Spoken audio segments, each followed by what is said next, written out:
Normally, I would give y'all my opinion on this first, but this time I'm going to leave it to the viewers.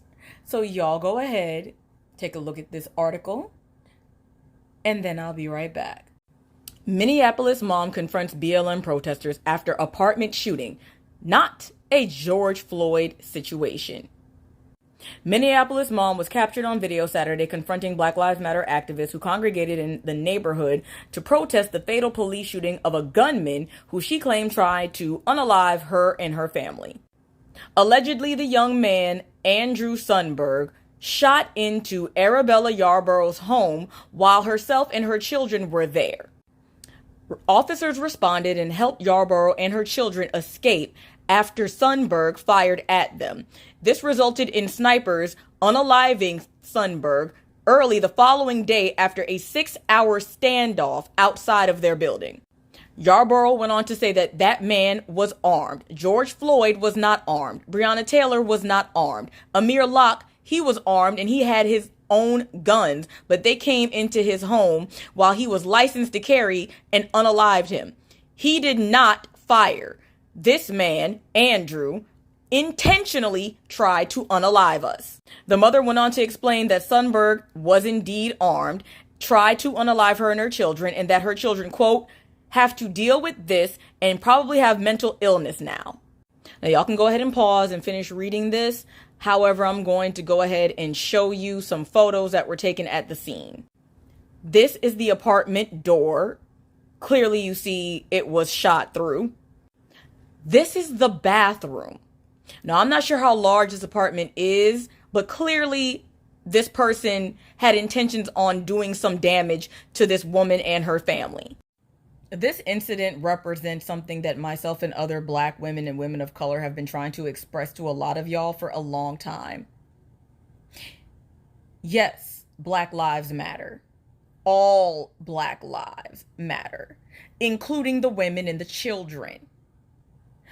But for some reason, when a Black man is intentionally trying to harm or unalive said Black women and Black children, suddenly the priority isn't the women and children more so than the Black man who's actually trying to cause the harm.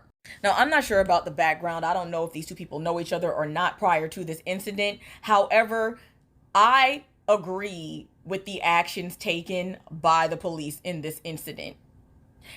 It goes on to say that the sniper waited approximately 6 hours trying to get the negotiator to come through, but for whatever reason they did not. So they made an executive decision to go ahead and unalive Andrew.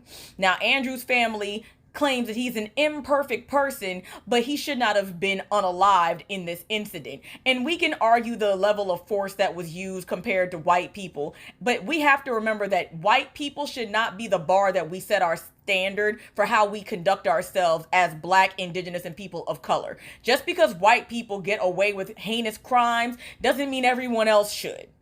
I mean, what would the family of this boy have said had he succeeded in harming or unaliving these children and this woman? What, that he's an imperfect person, but they're glad they can hug him still? Meanwhile, innocent lives are taken at the hands of your son?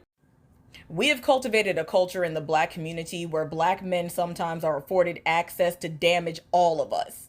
And we don't want to hold them accountable because we feel like we're causing more harm than good. Meanwhile, innocent women and children have their lives taken this way every day in this country. And no one stops to think about those families and what happens when they don't get to hug their Black daughters and their Black grandchildren, cousins, nieces, and nephews. We focus so heavily on what happens to the Black man if the police arrive that we forget about the fact that what happens if they don't to the other Black people involved. And I stand 10 toes on every word.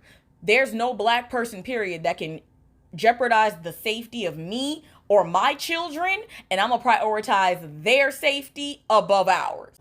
The way that people are protesting for this person as if he did not try to take the lives of a woman and innocent children and comparing him to other men who were wrongfully taken away from their families behind legitimate police brutality shows that y'all have now blurred the lines.